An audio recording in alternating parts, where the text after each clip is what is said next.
pagi anak-anak, perkenalkan nama Ibu Nimade Dwi Riandari SPD.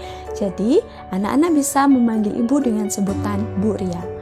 Ibu mengampu mata pelajaran Bahasa Indonesia di kelas 7A, B, C, D, E, dan F.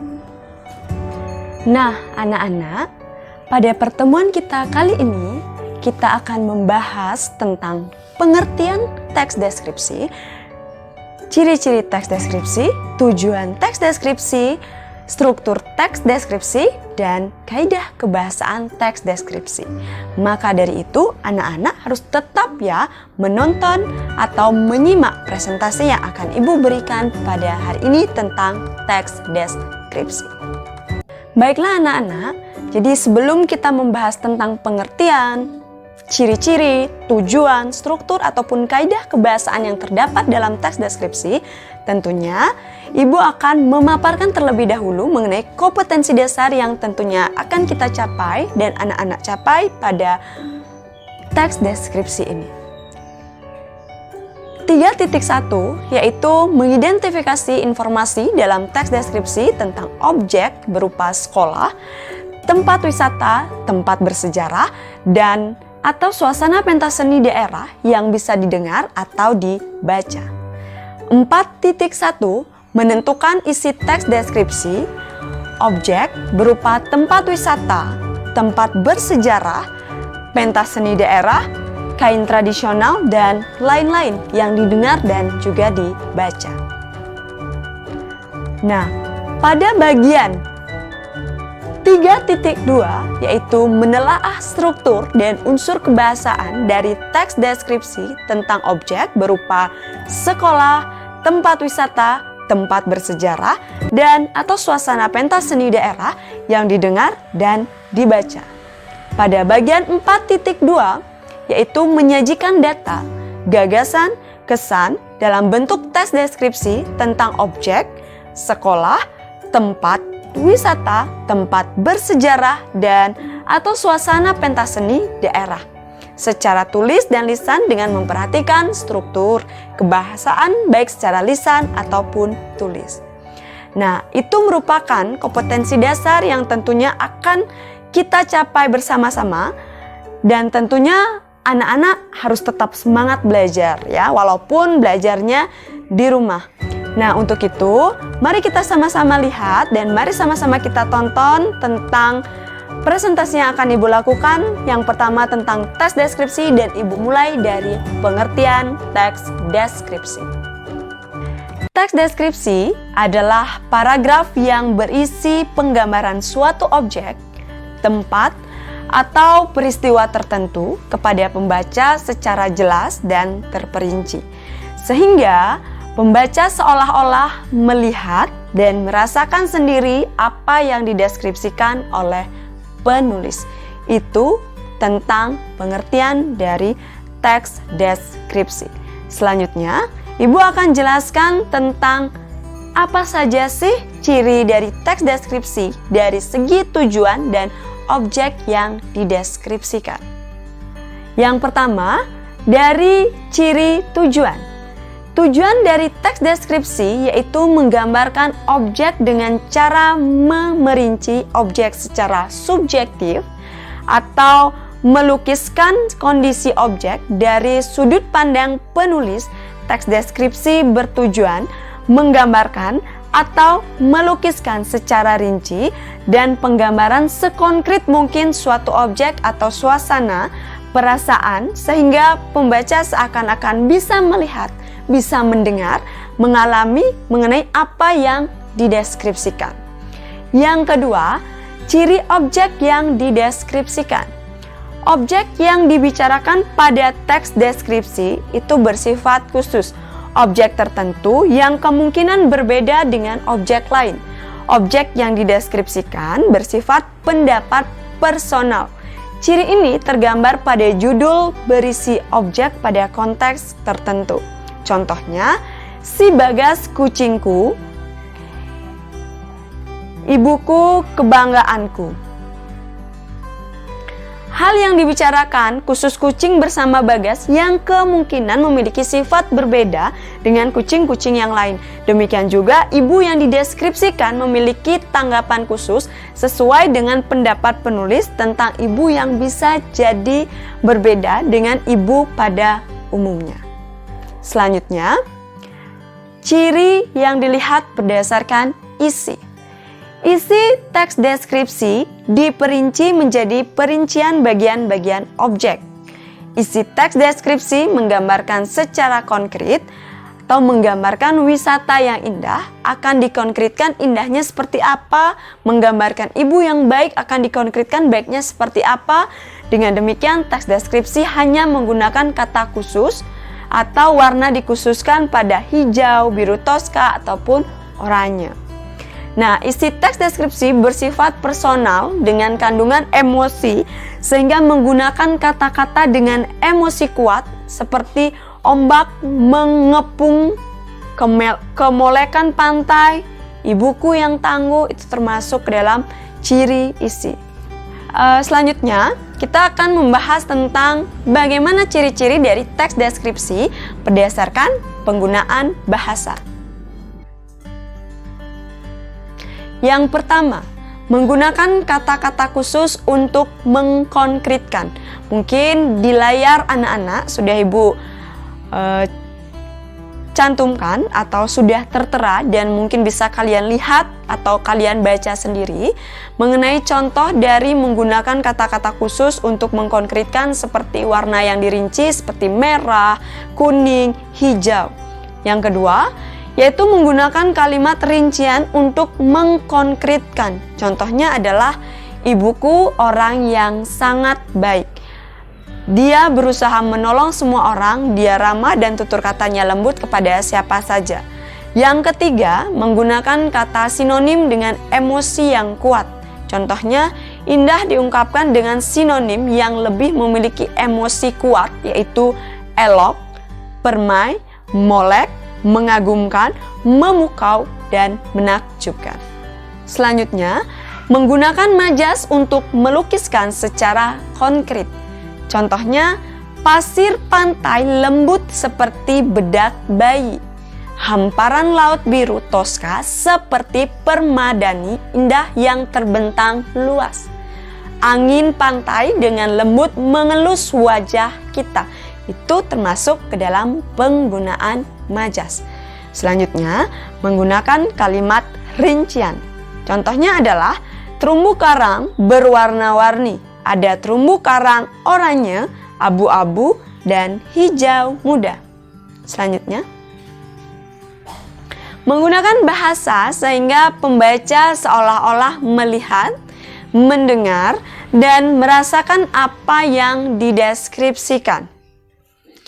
Nah, teks deskripsi yang memunculkan kata ganti orang seperti kucingku, ibuku, memasuki wisata ini Anda akan disambut.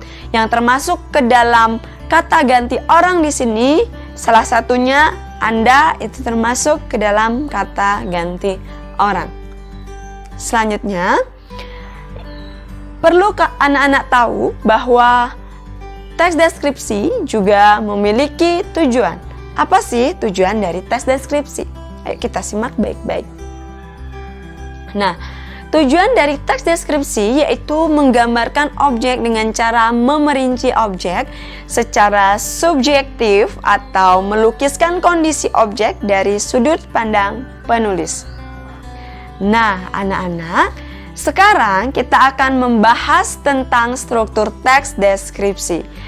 Nah, jika nanti Ibu tugaskan kalian menulis satu buah teks deskripsi, yang wajib kalian perhatikan adalah penempatan atau penggunaan struktur teks deskripsi. Nah, agar kalian tahu apa saja struktur dari teks deskripsi, mari kita simak secara bersama-sama. Yang pertama, struktur teks deskripsi terdiri dari identifikasi. Identifikasi itu biasanya berisi nama objek yang dideskripsikan, berisi tentang lokasi, sejarah lahirnya, makna nama, pernyataan umum tentang suatu objek. Itu ada pada bagian identifikasi. Yang kedua, masuk ke dalam deskripsi bagian. Berisi perincian bagian objek, tetapi diperinci berdasarkan tanggapan subjektif dari si penulis. Dan yang terakhir itu ada penutup. Nah, di bagian penutup biasanya berisi simpulan atau kesan. Nah, anak-anak, setelah mempelajari tentang struktur deskripsi tadi, kita akan melanjutkan pada pembahasan kita tentang jenis pengembangan deskripsi bagian. Jenis pengembangan deskripsi bagian yang pertama, itu ada deskripsi bagian berdasarkan ruang. Berisi perincian bagian-bagian ruang objek yang dideskripsikan. Misalnya penulis mendeskripsikan bagian pintu masuk, bagian tengah, dan bagian belakang. Perincian ruang juga dapat menyebut nama-nama ruang dan ciri-cirinya. Selanjutnya, ada deskripsi bagian berdasarkan anggota bagian-bagian objek. Berisi perincian bagian-bagian yang dideskripsikan seperti pantai digambarkan bawah lautnya, bibir pantai, ombak dan pasirnya, pemandangan tumbuhan dan hewan pantai. Selanjutnya, deskripsi bagian berdasarkan proses sesuatu berlangsung. Berisi perincian bagian awal, mulai meningkat, puncak, dan terakhir penutup. Misalnya, penulis mendeskripsikan awal pementasan, setelah itu puncak adegannya, dan mulai meluruh, dan terakhir penutup. Mulai meluruh itu adalah mulai turun ya, konflik yang ada itu udah mulai menurun, itu namanya mulai meluruh anak-anak. Nah, selanjutnya deskripsi bagian berupa pemfokusan. Berisi bagian yang paling disukai dari bagian yang dideskripsikan. Contoh, bagian yang paling saya sukai dari perpustakaan ini adalah ruang bacanya. Desain unik dengan cat cerah memberikan kenyamanan yang luar biasa pada pengunjung. Itu termasuk dalam deskripsi bagian berupa pemfokusan. Nah, anak-anak, selanjutnya kita akan membaca salah satu teks deskripsi. Jadi sebentar, jika anak-anak membaca teks deskripsi yang ibu berikan, silahkan dibaca terlebih dahulu secara baik-baik. Dan nanti ketika kalian menonton video ini atau presentasi ibu ini, kalian bisa stop dulu untuk membaca dari contoh teks deskripsi yang ibu berikan. Nah, anak-anak, pada contoh teks deskripsi yang ibu berikan ini adalah salah satu teks deskripsi yang akan mendeskripsikan tentang rumah tongkonan. Nah, rumah tongkonan ini merupakan salah satu rumah adat yang ada di Indonesia. Untuk lebih memahami informasi yang terdapat dari rumah tongkonan ini, tentunya silahkan kalian baca, dan selama kalian membaca, silahkan kalian boleh hentikan sebentar videonya untuk membaca bagian teks deskripsi yang ibu berikan ini. Selamat membaca.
Nah, anak-anak, sudahkah kalian selesai membaca Rumah Tongkonan?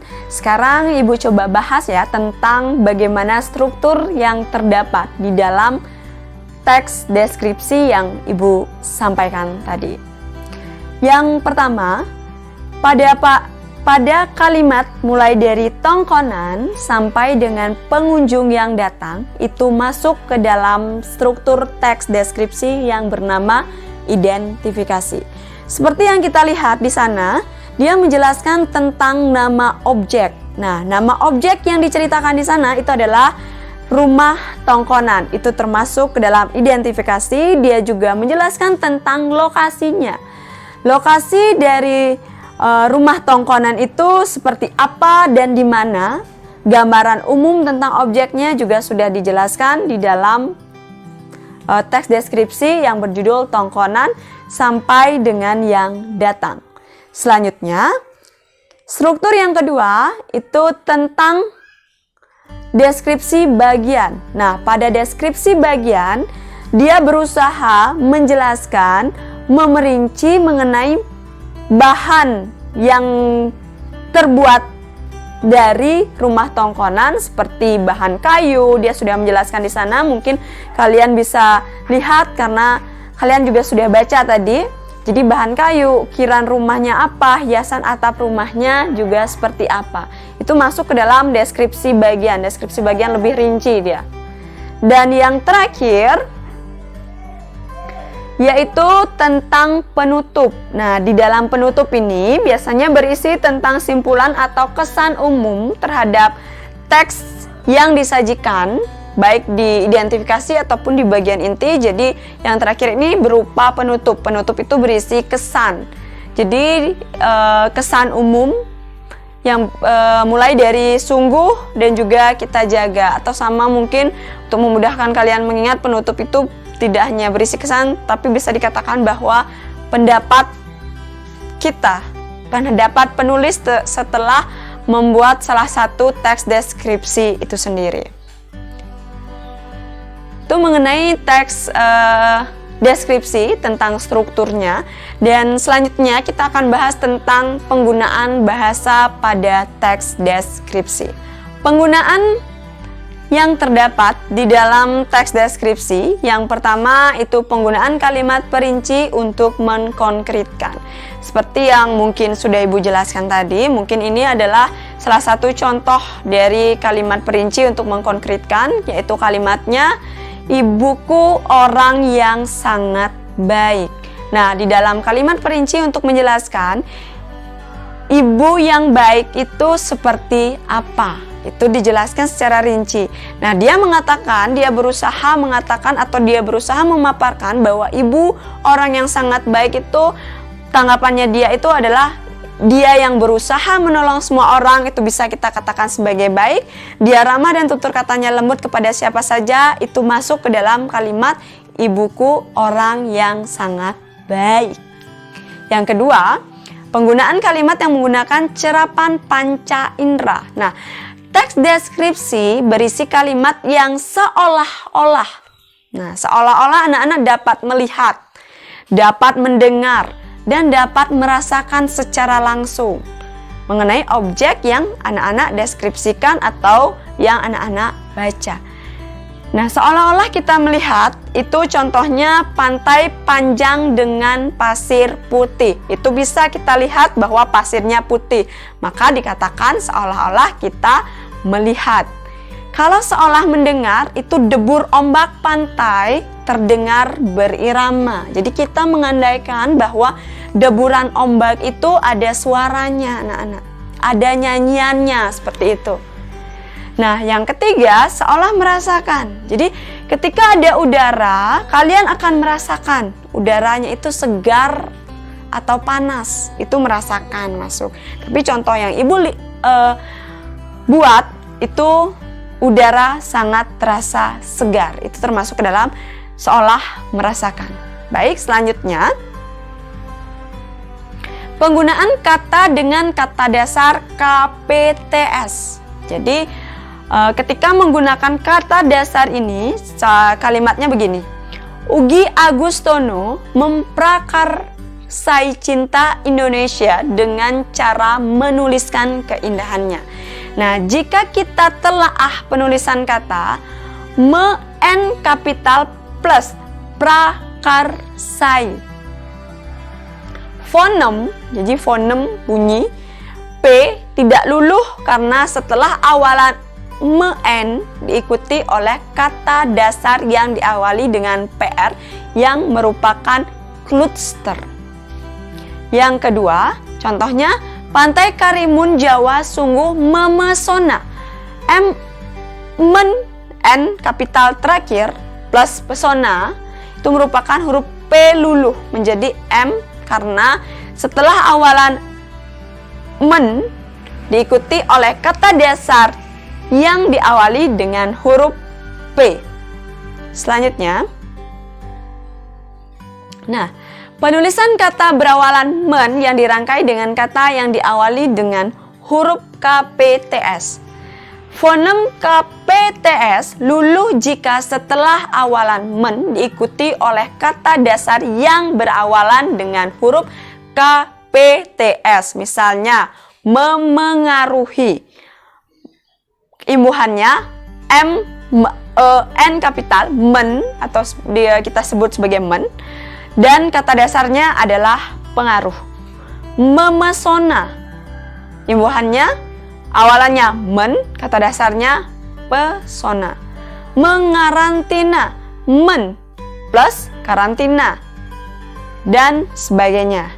Nah, sedangkan fonem KPTS tidak luluh jika setelah awalan men diikuti oleh kata dasar yang diawali dengan kluster atau konsonan rangkap. Misalnya, memprakarsai, mengkriminalkan, mengklasifikasi. Dan yang terakhir, fonem KPTS tidak luluh jika setelah awalan men diikuti oleh kata berimbuhan yang berawalan dengan huruf KPTS. Misal, mempertaruhkan, memperluas, itu tidak akan luluh. Nah, selanjutnya adalah penggunaan sinonim pada teks deskripsi. Mungkin penggunaan sinonim ini anak-anak tidak asing lagi karena sebelumnya mungkin di SD sudah anak-anak kenal apa itu sinonim, apa itu antonim. Jadi penggunaan sinonim adalah seperti yang kita ketahui, sinonim adalah persamaan kata. Contohnya adalah indah, sinonimnya elok, permai, dan molek. Dan selanjutnya ada penggunaan kata depan pada teks deskripsi. Nah, kata depannya contohnya di, dari, pada, ke. Selanjutnya ada kata umum adalah kata yang luas ruang lingkupnya dan dapat mencangkup banyak hal. Kata-kata yang termasuk dalam kata umum disebut hipernim. Kata khusus adalah kata ruang lingkup dan cangkupan maknanya lebih sempit. Kata-kata yang termasuk dalam kata umum disebut dengan hipernim.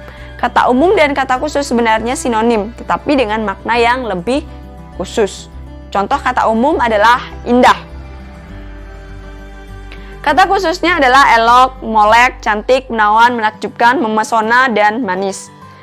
Selanjutnya ada melihat, menonton, menyaksikan, memandang, mengamati, dan memerhatikan. Nah, perlu Ibu tekankan di sini, untuk penulisan di sebagai kata depan dipisah dan penulisan kata di sebagai awalan dirangkai. Di Karimun Jawa, di sela-sela itu pisah jika menggunakan atau menunjukkan nama tempat, di awalan di dan juga ke itu dipisah. Jika di yang dimaksud itu merupakan awalan, maka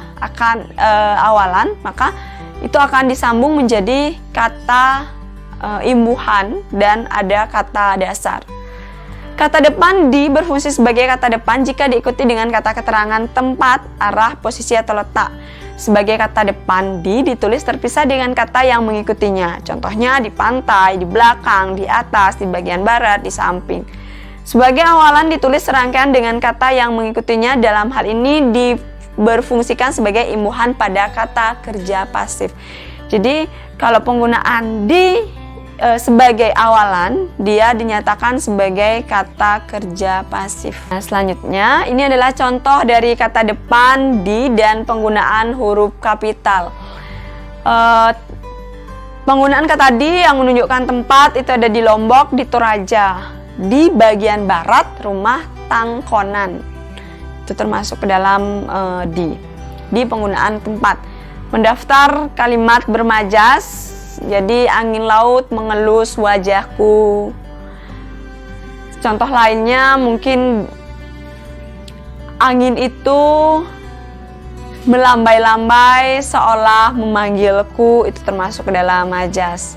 Penggunaan pilihan kata yang bervariasi juga termasuk ke dalam salah satu penggunaan kaidah kebahasaan yang terdapat dalam teks deskripsi seperti indah, elok, permai, dan molek.